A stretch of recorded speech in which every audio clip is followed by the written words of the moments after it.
লাখো সুজুদ জানাই আল্লাহ পরওয়ারদিগার।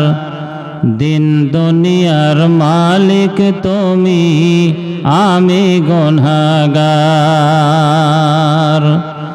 লাখো সুজুদ জানাই আল্লাহ পরওয়ারদিগার।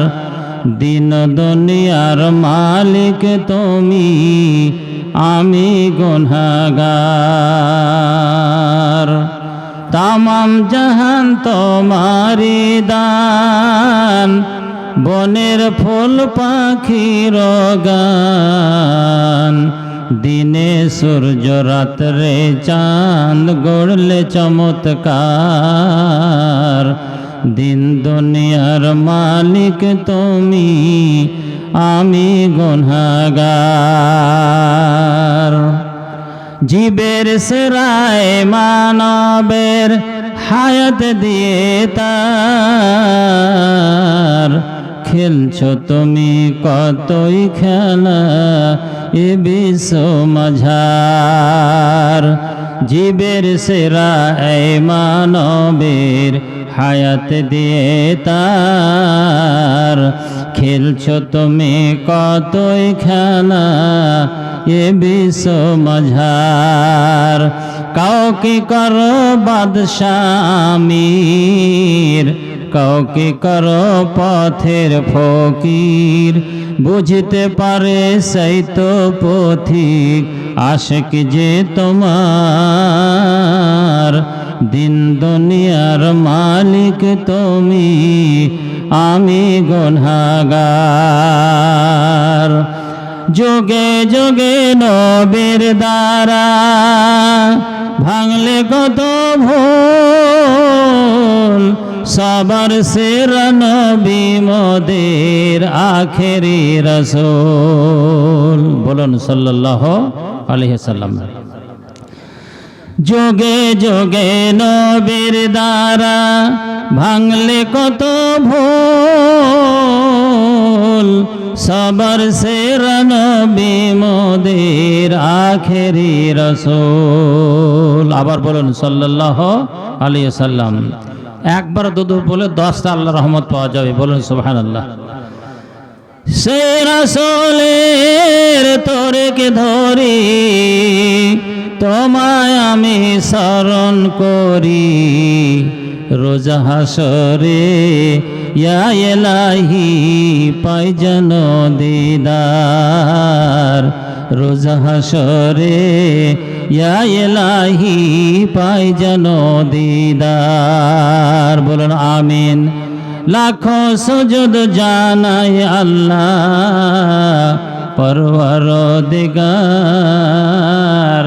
দিন দুনিয়ার মালিক তুমি, আমি গুনাহগার। या अल्लाह रहम करना अपने आईने करम को भूल जा। हम तुझे भूले हैं लेकिन तू न हमको भूल जा। बोलो ना आमीन। या अल्लाह रहम करना अपने आईने करम को भूल जा। हम तुझे भूले हैं लेकिन तू न हमको भूल जा। हक परस्तों की अगर की तूने दिल जोई नहीं। ताना देंगे बुत के मुस्लिम का खुदा कोई नहीं। हक परस्तों की अगर की तूने दिल जोई नहीं। ताना देंगे बुत के मुस्लिम का खुदा कोई नहीं।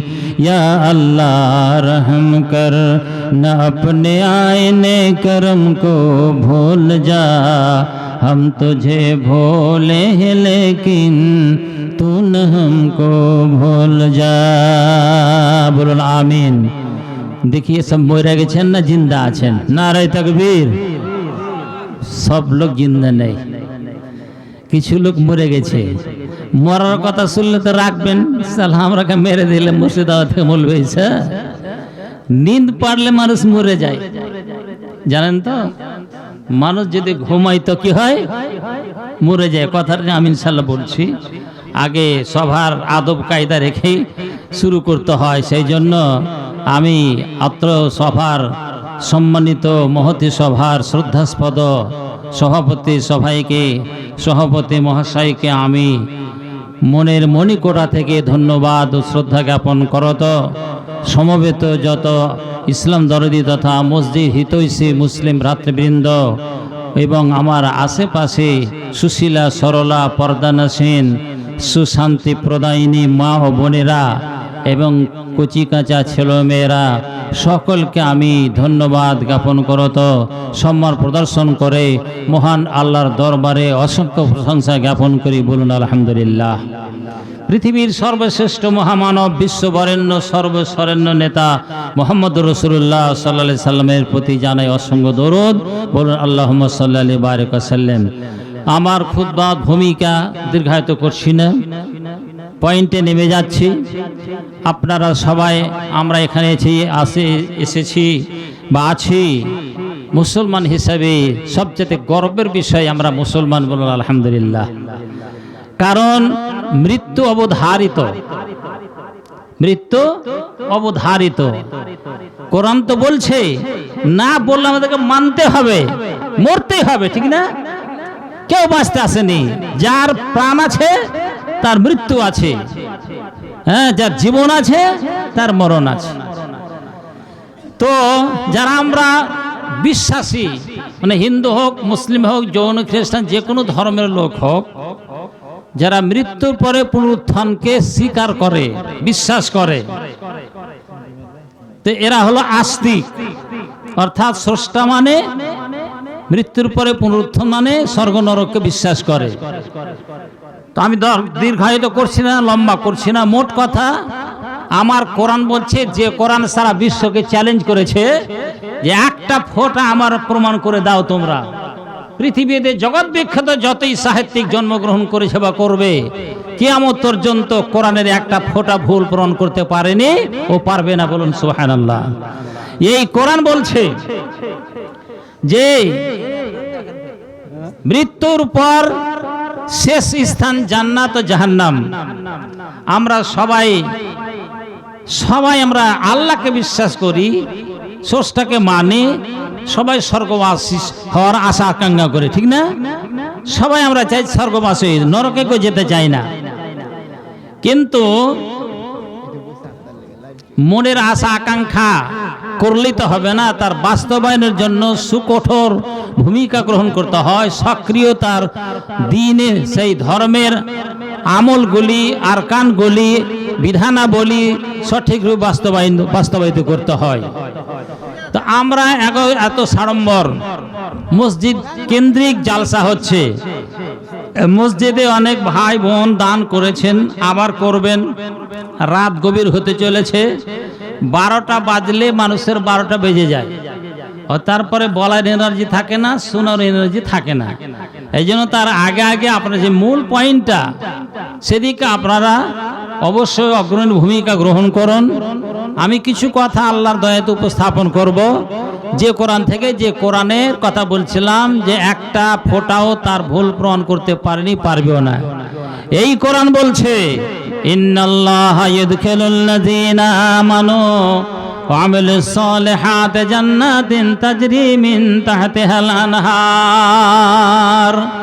নিশ্চয় নিশ্চয় নিশ্চয় মহান আল্লাহ ওই সমস্ত লোকেরাকে জান্নাতে ঢোকাবে যে সমস্ত লোকেরা আল্লাহকে বিশ্বাস করে।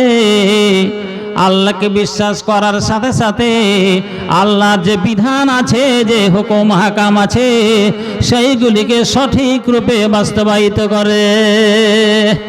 আল্লাহর বিধানকে যারা পালন করবে তারাই যাবে জান্নাতে, কিন্তু যারা আল্লাহর বিধানকে পালন করবে না তারা জান্নাতে যাবে না, যাবে না, যাবে না। যারা আল্লাহর বিধানে বিশ্বাসী নয় যারা আল্লাহকে এক মানতে গেলেও তার বিধান পালন করে না, তারাও কিন্তু জান্নাতে যাবে না। লা ইয়াদখুলুনাল জান্নাতা হাত্তা ইয়ালিজাল জামালু ফি সাম্মিল খিয়াত।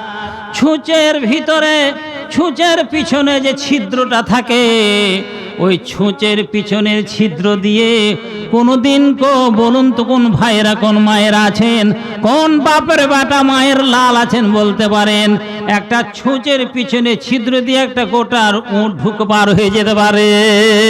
পারবে কি? পারবে কি? জিন্দা আছেন না মরে গেছেন? আমি বলছি ওই কথা যে মানুষ ঘুম পারলে মরে যায়। আল্লাহ পাক বলছেন আল্লাহু ইয়াতাওয়াফাল আনফুসা হিনা মাউতিহা ওয়াল্লাতী লাম তামুত ফী মানামিহা। আল্লাহ ওই প্রাণটাকেও টেনে নেয় যে প্রাণটা মরে যায়, আর যে প্রাণটা মরেনি কিন্তু ঘুমিয়ে গেছে, ঘুমের সময় আল্লাহ পাক প্রাণটাকে টেনে নেয়, উপরে টেনে নেয়। ফায়ুরসিলুল্লাতী কাযা আলাইহাল মাউত ফায়ুমসিকুল্লাতী কাযা আলাইহাল মাউত। যার মরণের সময় হয়ে যায় তার রূহটাকে, তার আত্মাটাকে আর ফেরত দেয় না, বিছানায় শুয়ে যায়, মরে যায়। সকালবেলা এলান হয়ে যায় অমুক লোক মারা চলে গেছে, ঠিক না? এরকম ঘটে না? ভালো মানুষ চায়ের দোকান বসে গল্প করতে করতে টিভি দেখতে যে রাতে শুতেছে, টাটকা মানুষ সকালবেলা ঘোষণা হয়েছে অমুক মরে গেছে। প্রমাণ হলো না যে ঘুমের সময় আল্লাহ তার রূহটাকে আর ফিরিয়ে দেয়নি, ওই যেমন শুতে তেমনি থেকে গেছে। ওয়ারসিলুল উখরায়ে রাজালি মুসাম্মা। আর আরেক ধরনের রূহটাকে আল্লাহ যেটা টেনে নেয় এখন মরণের সময় হয়নি, ওকে ফেরত দিয়ে দেন, তবে ভোরের বেলা ওই জিন্দা হয়ে ওঠে, ঠিক না? ইন্না ফি যালিকা লায়াতিল লিকাওমিন ইয়াতাফাক্কারুন। এগুলা কেন হয়? যারা চিন্তাবিদ মানুষ, যারা চিন্তাশীল মানুষ, তারা নিদর্শনাবলী শিক্ষা গ্রহণ করবে। এখানে আল্লাহ নিদর্শন ফুটে উঠছে, আল্লাহ সবই করতে পারে, মুহূর্তের ভিতরে আল্লাহ পাক সবকিছু করে দিতে পারে। ভাইজান, তাহলে আমি বলছিলাম যে আপনারা মরিয়েন না, জিন্দা হয়ে শুনেন, ঘুমাইলে ঘুমের যায়। আমি প্রমাণ করার জন্য আয়াতটা পেশ করলাম কোরআনের, যে আপনারা সবাই জিন্দা হয়ে শুনেন, যেটা কোরআনের কথা, হাদিসের কথা কাজে আসবে। আর যদি ঘুম আসে খুব, তো শুনিয়েন না, শুয়ে যান। এখানে না শুনবেন, বাড়িতে শুতে যান। ঘুমের ঘুরে সুতা ওয়াজ শোনা তো দূরের কথা, নামাজ পড়াও মানা আছে। যদি খুব ঘুম চাপে যায় আপনাকে, তাহলে নামাজ পড়েন না, শুয়ে যান। শোনেন, আবু দাউদ হাদিসটা আছে। কেন? ঘুমের ঘরে আপনি দোয়া পড়বেন, উল্টা হয়ে যাবে। আপনি দোয়া চাচ্ছেন আল্লাহর কাছে, আল্লাহুম্মা গফিরলি, কিন্তু ঘুমের ঘরে আপনি জ্ঞানের জায়গাতে আইন বলে দিলেন আল্লাহুম্মা গফিরলি। আল্লাহুম্মা গফিরলি মানে আল্লাহ তুমি আমাকে মাফ করে দাও। কিন্তু মাগফিরলি জায়গা যে আপনার ঘুমের ঘরে মাগফিরলি হয়ে যায়, তাহলে মনে হয় আল্লাহ তুমি আমাকে মাটি দিয়ে ঢেকে দাও। কি বুঝলেন? একটা অনুত্তর হ্যার ফর কত মানে তফাৎ হলো। এই জন্য ঘুমের ঘরে ওয়াজ শোনা তো দূরের কথা, নামাজ পড়তে মানা আছে, ভুল হয়ে যাবে। এই জন্য আপনি ওয়াজ শুনেন ঘুমের ঘরে, মৌলবি এক কথা বলবে আর অন্য আপনি ব্যাখ্যা করবেন যে মৌলবি এই কথা বলেছে, ঠিক না? এই জন্য বলছি যে খুব ঘুম চাচ্ছে ভাইজান, হয়তো চোখ মুখ ধুয়ে এসে বসেন, না তো যা শুতে যান গা, ঘুম পড়তে পড়তে ওয়াজ শুনিয়েন না। তো বলছিলাম, শুনুন যে আমরা আজকে জালসা করছি মসজিদ কেন্দ্রিক, নতুন মসজিদ হবে নাকি মাওলানা? মাশাআল্লাহ, তো অনেক খরচ গো, এই জিনিসের দাম তো কম লয়। একটা সাধারণ এমনি সাধারণ একটা মসজিদ বানাতে গেলে 50 লাখ টাকা, 1 লাখ কোটি টাকা কমে হয় না আজকাল যা জিনিসপত্রের দাম, বুঝলেন? তো যে 1200 জমি দামি তো অনেক, ওটা দান করেছে, কিন্তু বিল্ডিং তো তৈরি করতে হবে, হ্যাঁ না? মসজিদ কাঠামোটা তো তৈরি করতে হবে, অনেক টাকা লাগবে। আপনারা সবাই জ্ঞানী গুণী মানুষ, বলার দরকার নেই। ওয়াজ শোনার অনেক সময় আছে, অনেক সভা হবে, কিন্তু আপনার দানটা দিয়ে দেন। এই আল্লাহ পাক আপনার, আমি বলছিলাম যে জান্নাত চাই, তো জান্নাত আল্লাহ পাক বিক্রি করেছেন কার কাছে? আয়াতটা আমি শুনছিলাম, কোন বক্তা বলছিলেন, ইন্নাল্লাহা আশতারা মিনাল মুমিনিনা আনফুসাহুম ওয়া আমওয়ালাহুম বিআন্না লাহুমুল জান্নাহ। আল্লাহ পাক রব্বুল আলামিন মুমিন কথা আমি আগে বলছি, মুমিন ছাড়া কেউ জান্নাতে যাবে না। মুমিনদেরকে আল্লাহ পাক বলছেন, শুনে রে মুমিনেরা, আমি আল্লাহ বলছি তোমাদেরকে জান্নাত আমি দিয়ে দিলাম, জান্নাত বিক্রি করে দিলাম বা ক্রয় করে নিলাম। সেরা শব্দের মানে দু রকমই হয়, উল্টো মানে হয়ে যায়। সেরা মানে খরিদ করা হয়, সেরা মানে বিক্রি করা হয়, দুটাই মানে হয়। তার মানে এখানে আল্লাহ বলছেন, হে মুমিনেরা, তোমাদের জান প্রাণকে, তোমাদের মালকে আমি ক্রয় করে নিয়েছি কিসের বিনিময়ে? জান্নাতের বিনিময়ে। আর একটা মানে হলো, আমি তোমাদের কাছে তোমাদের জান মালের বিনিময়ে জান্নাতকে বিক্রি করে দিয়েছি। আল্লাহ যখন আপনার কাছে জান্নাতকে বিক্রি করে দিল, আপনার ওই ক্রয় জিনিসটার উপরে পূর্ণ হস্তক্ষেপ চলবে। যেমন খুশি তেমন আপনি ব্যবহার করতে পারবেন। ঠিক সেই রকমই আপনি যখন জান্নাতে যাবেন ভাইরা মায়েরা, মা তাস্তাহি আনফুসুকুম, আল্লাহ এমন পাওয়ার দিয়ে দিলেন, তোমাদেরকে আমি জান্নাত দিয়ে দিলাম। মাল তোমরা দাও আমার পথে, মসজিদ তৈরি করার জন্য মাল দাও, জান দিয়ে তোমরা খাটো, শ্রম দাও, এই বিনিময়ে আমি তোমাদেরকে জান্নাত দিয়ে দিব। আর জান্নাত যখন তুমি পেয়ে যাবে, জান্নাতে তোমার যা খুশি তাই তোমার মন চাইবে তাই পাবে, কোনো বাধা বিঘ্ন হবে না। সুবহানাল্লাহ। ভাইজান, আমি আগে বলেছি, ঘুম পাড়লে চলে যান, না তো ভালো করে শুনেন দুটো কোরআনের কথা, হাদিস কোরআনের কথা যেখানে হবে সেখানে আল্লাহর রহমত বর্ষিত হবে। এখনো অনেক ফেরেশতা আছেন জাননি, ওনারা ক্লান্ত হন না, কিন্তু আমরা মানুষরা ক্লান্ত হয়ে যায়। আল্লাহর ফেরেশতারা সদা সর্বদা, এনি টাইম, 24 আওয়ার, সব সময় আল্লাহ গুণগান তাসবিহ তাহলিল করে, হুম লা ইয়াসামুন। আল্লাহ বলছেন, ইউসাব্বিহুনা বিল-লাইলি ওয়ান-নাহারি ওয়া হুম লা ইয়াসামুন।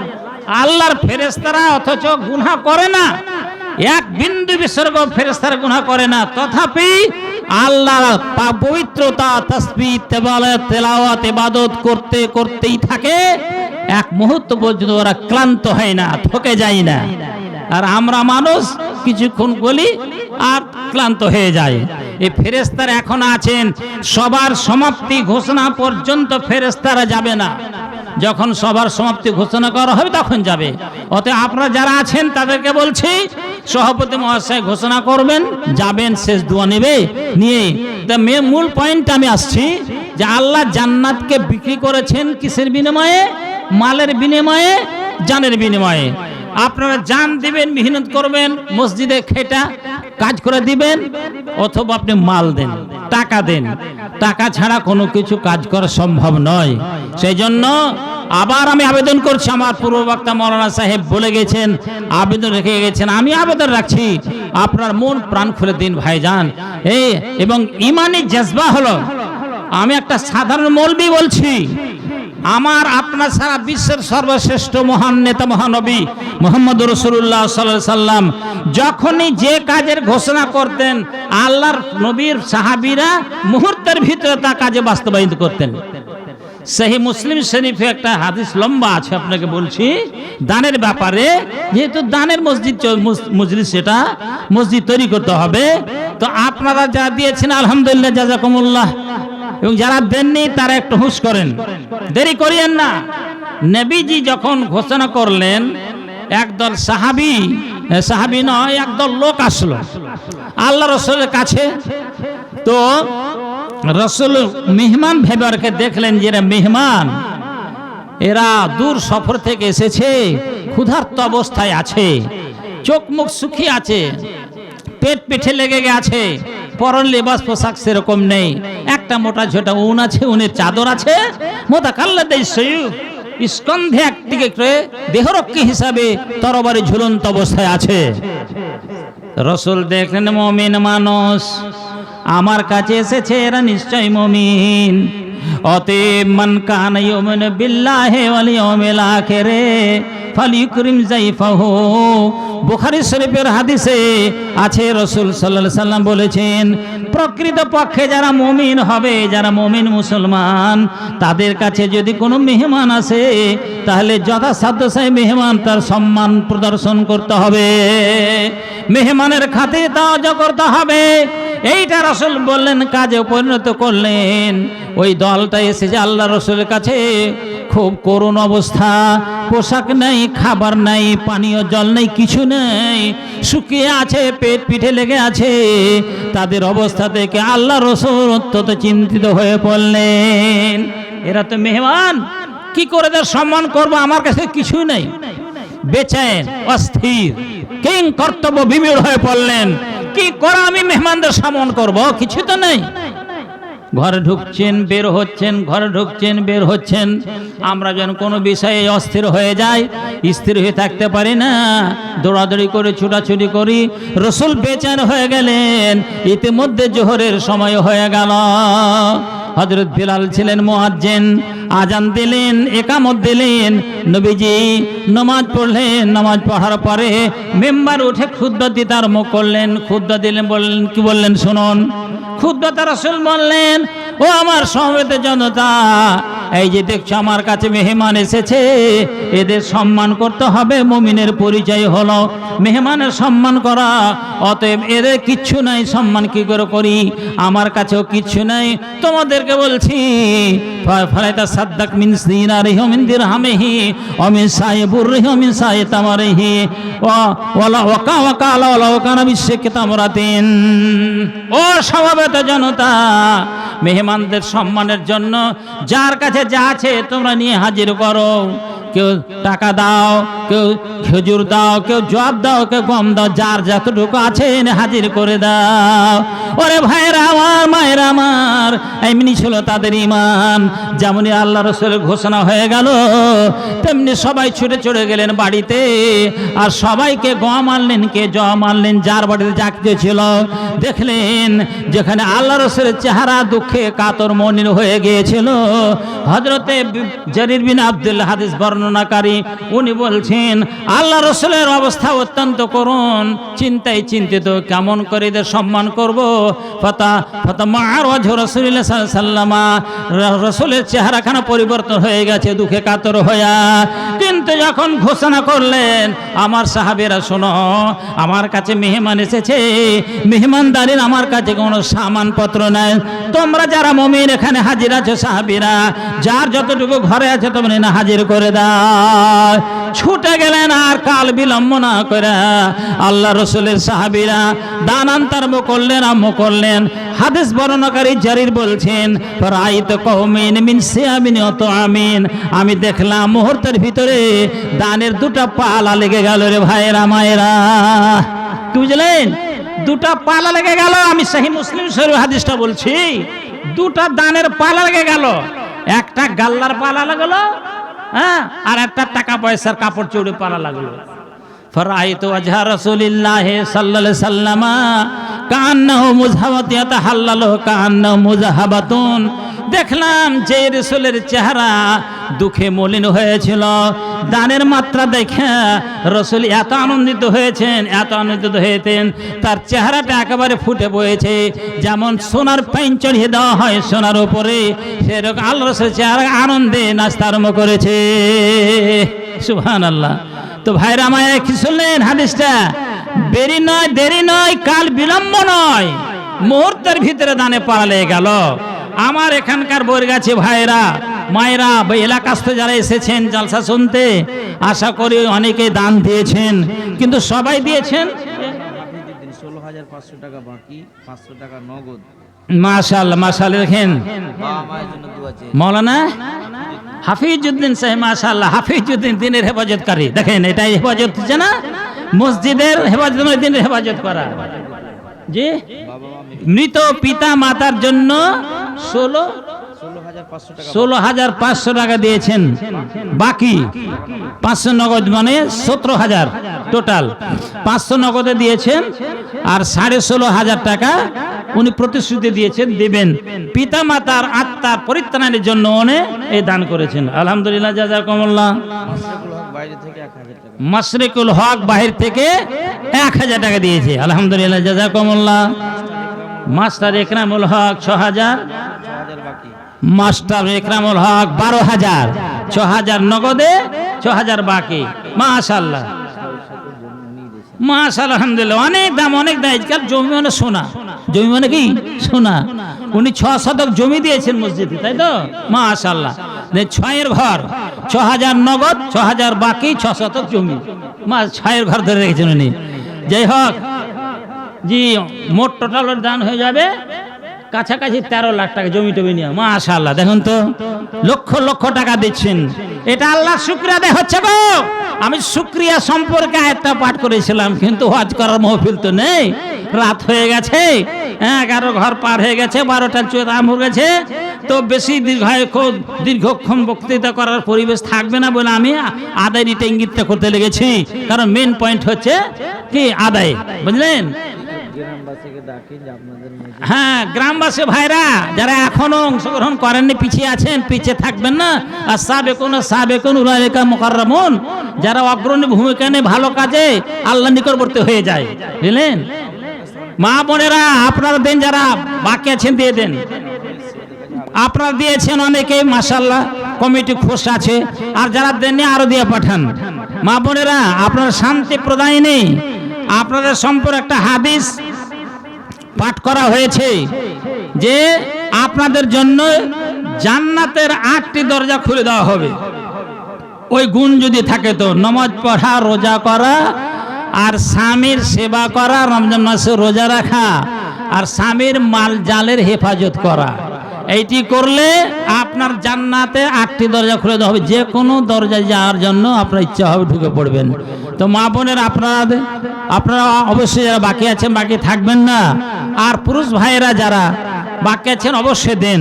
আপনার গ্রামের না হতে গেল, আল্লাহ পাক বলছেন তাআওয়ানু আলাল বিররি ওয়াত তাকওয়া, হে মুসলমানেরা তোমরা পারস্পরিক, এখানে ব্যাকরণগত মানে আছে গো, তাওয়ানু, হ্যাঁ, বাবে তাফল থেকে আছে, মানে পারস্পরিক তোমরা এক অপরের সাহায্য করো। তাহলে অন্য গায়ে যদি আপনি হন, তা আপনি এই গাঁওয়ালাকে সাহায্য করেন, এই গাঁওয়ালাদের কর্তব্য হবে আপনার ওখানে দরকার পড়লে ওরাও সাহায্য করবে। এটা হলো মুসলমানদের পারস্পরিক এক অপরের প্রতি সাহায্য করা। তো আজকে আপনি সাহায্য করবেন, তো আল্লাহ ফি আউনিল আবদি মা কানাল আবদু ফি আউনি আখিহি, এটাও সহিহ মুসলিম বুখারী শরীফের হাদিস। আল্লাহ পাকের নবী বলেছেন, আল্লাহ পাক ওই বান্দার উপরে সাহায্যকারী হয়ে থাকবে যে বান্দা তার কোনো ভাই আল্লাহর অন্য কোনো বান্দার উপরে সাহায্য করবে। এটা পারস্পরিক সহানুভূতি, সাহায্য করা, তাহলে আল্লাহর সাহায্য নেমে আসবে। কাজেই আপনারা অবশ্যই পিছিয়ে থাকবেন। আসুন, দান হয়েছে মাশাআল্লাহ। হ্যাঁ, সিরাজুল হক 2000 টাকা, জাযাকুমুল্লাহ খায়রাল জাযা। আল্লাহ পাক দয়া করো সিরাজুলের তরে, রাখো আল্লাহ তারে তুমি সুখের সাগরে। ওগো আল্লাহ দয়াময়, দয়া প্রকাশিয়া জীবনের পাপ রাশি দাও বসাইয়া। মাস্টার সাহেব অনেক অনেক টাকা দান করেছেন, 6000 টাকা নগদে, 6000 টাকা বাকিতে, 600 জমি দিয়েছেন মসজিদে। আল্লাহ, এই মসজিদে দান করা সবচাইতে বড় দান, সাদকায়ে জারিয়া। আল্লাহ, তোমার নবী বলেছেন মান বানা লিল্লাহি মসজিদান বানাল্লাহু লাহু বাইতান ফিল জান্নাতে, জান্নাতে ঘর তুমি দেওয়ার প্রতিশ্রুতি দিয়েছে। আল্লাহ, আমার মাস্টার মহাশয় এর বিশ্বাস আছে, তোমার প্রতি বিশ্বাস আছে, হাদিসের প্রতি বিশ্বাস আছে বলে এত মায়া মহব্বতের টাকা উনি দান করেছেন। তোমার পৃথিবীর সবচাইতে শ্রেষ্ঠতম জায়গা মসজিদ ঘর নির্মাণ করার জন্য এত মূল্যবান দান করেছেন। আল্লাহ, তুমি তার দানকে সাদরে গ্রহণ করো, দীর্ঘজীবী করো। আল্লাহ তার সুখের সংসার দান করে। আর হাওরাহেমেন, এদিন চলিয়া যাবে ক্ষণকাল পরে, রবে শুধু কর্মফল চিরদিন তরে। করিবার আছে যাহা করো হে এখন, কিছুই হবে না করা আসিলে মরণ। মরণ। এটা তো স্বতঃসিদ্ধ কথা, ব্যাখ্যা করার প্রয়োজন হবে না। মানুষ আমরা এসেছি দুনিয়াতে, মরণ হতে হবে, মরতে হবে। মরার সময় কি নিয়ে যাব এটা যারা চিন্তা করে তারাই হলো জ্ঞানবান, তারাই জ্ঞানবান। হোক সে মিনিস্টার, ব্যারিস্টার, মাওলানা, মুহাদ্দিস, হাজী, গাজী যতই হোক না কেন, দিনের কাজ যদি না করে পুলিশ দি গ্রেট, 1 নম্বরের বোকা। কিন্তু তার প্রতিপক্ষে, তার বিপক্ষে যদি গরিব মানুষ হয়, রাখাল চাকর হয়, কুৎসিত কদাকার হয়, কিন্তু তার আমল যদি হয়ে থাকে আল্লাহর দিনের কাজ, সেই লোকটা হলো আল্লাহর কাছে অত্যন্ত চালাক, চতুর মানুষ। যার দ্বারা নেক কাজ হবে, যার দ্বারা আল্লাহর দিনের কাজ হবে, সেই লোকটাই চালাক। আর যার দ্বারা দিনের কাজ হবে না সে লোকটা বোকা।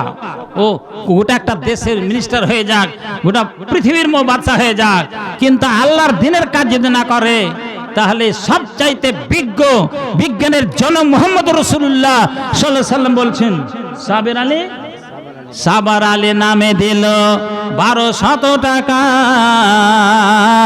আল্লাহ তাকে দিয়ে তুমি বেহেশত তালিকা, এ দানেতে আল্লাহ তুমি হয়ে যাও খুশি, আর দানের বদলে নেকি দিও রাশি রাশি, দীর্ঘজীবী করো আল্লাহ তুমি গোতাহারে, রাখো রাখো রাখো তাকে সুখের সাগরে, আমিন আমিন আল্লাহুম্মা আমিন। আসুন ভাই আমার তাড়াতাড়ি আসুন, দিয়ে দিন। এটা ভাববেন না যে আমি 50 টাকা, 5 টাকা, 2 টাকা কি করে দেব, যতটুকু আপনার গুলাই। গ্রামের খতিব সাহেব স্ত্রী অসুস্থ, ভর্তি আছে। আচ্ছা